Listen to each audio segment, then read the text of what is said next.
Jackson. I'm with Nexus Youth and Families. Been there for almost 3 years now. July 14th is going to be my 3rd year here in Auburn, and looking forward to what the future brings. I'm really excited to follow these kids in their presentation. They say in show business, never follow a kid's act, and that's where you put me. I thought I was going to go first. I will make some comments based on their presentation. I think that's going to serve us better than me going entirely down a different route. The first young man spoke about basic necessities, the need, and I spoke to him before we started this whole presentation. He talked about the need for food, shelter, sleep.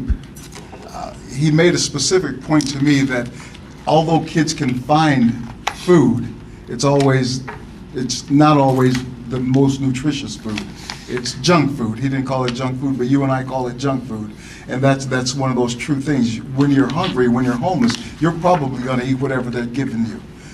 You're not going to be very particular. You're going to eat just to get full. So nutritious food is something that homeless youth, young adults lack. The access to those kind of foods that can nourish the body and carry you around for the rest of the day, because you're probably going to be on the street 90% of the time. You get to go into a shelter, a homeless shelter. You get to go into a shelter at night. During the day, you've got to be out on the streets. I don't know what people do out on the street all day long, but they're not, you can't be that productive when you're hungry. You can't be looking for a job when you're hungry. One of the things that I'm starting to see is that a lot of us are glossing over the homeless issue. We see homeless people, we see homeless kids, and we say to ourselves, that's too bad. The last couple of weeks, Boeing employees have been coming to our campus, Nexus's campus, to do some tours to see if they're going to grant us some money so that we can buy some things. And they come into the shelter, and I take them into the shelter. We've got that 12-bed shelter. I take them into the shelter, and they come out, and they're feeling pretty good about what we're doing there. We feel pretty good about what we're doing there. But then when you stop and you look and you think about what it is we just exited, the building we just left, what is that? It's a shelter. It's a 12-bed shelter.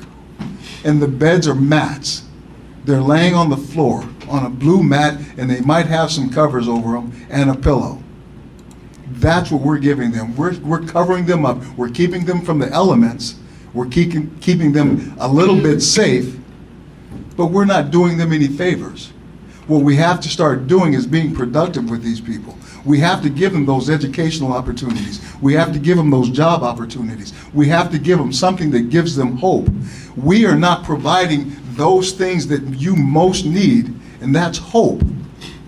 We're doing the best we can with what little we do have, but hope is something that just cannot be bought. It's something that you have to feel from the inside, and that comes from the care that you're getting. I did something, I was telling Dane, I did something this weekend that probably shook me to my core. Federal Way Commission Coalition Against Trafficking had their fundraiser this past weekend. And I went up there, they asked me to come and speak about trafficking. I don't know anything about trafficking. I know that it's wrong. I know it's slavery. I know people suffer from it. I also know that your first day as a kid, that you're going to be homeless, within 24 hours, you're going to be solicited for prostitution. And you're probably going to take them up on it because you want that safety. You want that person who says, come here, I'm going to be your caretaker. I'm the guy who's going to take you and put you in a hotel overnight. I'm the guy who's going to take you to my home, and I'm going to let you do things there and get you some food and get you that stability that you're looking for. But he will never tell you that I'm the guy who's going to prostitute you later. I'm the guy who's going to send you to Taiwan. And this young lady that I spoke with told me that's exactly what happened to her. She was abused as a child, so she left home about 12 years old. She was abused from the time she was 8 until 12 years old when she finally decided to leave. And when she finally left the house, she was in prostitution for 22 years. And that's a shame. We see homeless kids. We see homeless young adults. We don't see the harm that's been caused to them. We don't see the issues that they're dealing with. We see them being lazy in the park. We see them being lazy in the library. But we don't understand the hurt that these people have undergone. I've always told people, imagine what it feels like to tell yourself and to believe that it's safer to be out in these streets than to be in that house, whatever house that is. That's what these kids deal with on a daily basis. Thankfully, I'm in Auburn, working for Nexus Youth and Families, and the city supports us, and we're very appreciative of that. Other people are starting to cut funding because numbers are down. Numbers are down because the shelters aren't full. Our job shouldn't be to shelter kids. It should be to get kids on their own, to get them stable. I hate that kids have to come to shelter. I'd much rather them go home and have a secure life. I'd much rather them grow up like my children did, like your children have. I don't want to be in the shelter business.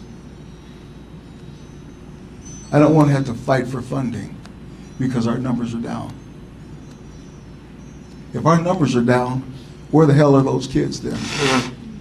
Have they gone home? Are they safe? Or did they just go down the road? They wouldn't hide someplace. Councilmember Pelosi, you asked the kids about bullying. Bullying is something that it doesn't have to necessarily be physical, the punching and all that stuff. It's the gossip about you. It tears at your fabric of what you are. It belittles you because you don't have the right kind of shoes, because your clothes stink, you stink, you haven't had a bath, and you go to school and you try to learn that way. It's tough to live on the streets. Every kid wants to be liked. Every kid wants to be part of that team that gets picked. And the homeless kid will never feel that. He'll never understand that joy unless we decide that we're going to make a difference. Unless we decide that enough is enough, that we have enough, that we can share now. And we can come out there and we can start delivering hope for these children, for these human beings. I learn a lesson every day that I go to work. And I find that it hurts going to work every day. But I know that if I don't show up, these kids have no chance.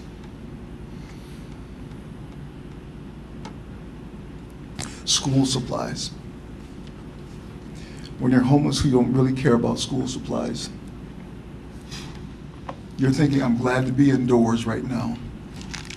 And I'm embarrassed to be indoors because they might know I'm homeless. You saw Chris Little when he spoke at our breakfast, and he talked about going to the bathrooms in the park, washing his face and hands, washing his hair, and then mixing in with the kids as they walked through the park because he didn't want anyone to know he was homeless. That's the shame that these people live with on a daily basis. And kids don't know enough to be mean. Well, they know just enough to be mean, I guess. But they don't really understand what they're doing to someone who's homeless. The ones who are affected are the homeless and those of us who know better.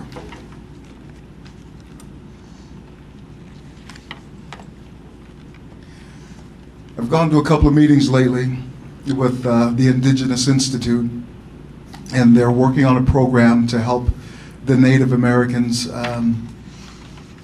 deal with a suicide epidemic. They are the smallest population in probably the world, but they have one of the highest suicide rates. And there's a lady, and I wish I could remember her name, who said to the Institute that sports is a suicide stopper because you start to feel good about yourself, because you're competitive. You're doing those things that you get the endorphins going, you get that high, that natural high that comes with competition. And that might be true. Maybe that's what we need to do, is get these homeless kids more active. Give them that hope. Give them a hope that there is a better tomorrow. Give them a hope that we're going to find them a home. We're going to find them transitional housing.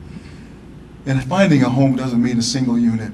It means that these kids, because it's getting impossible to do this anymore, it means that they get to learn how to live in society. They get to learn how to live as roommates.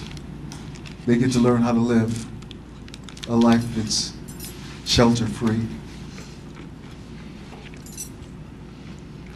I really do appreciate you giving me this opportunity, and I appreciate your support of our agency. And with that teamwork, we can make a difference, and we will make a difference. But we have to always remember, we have to bring the hope to these kids.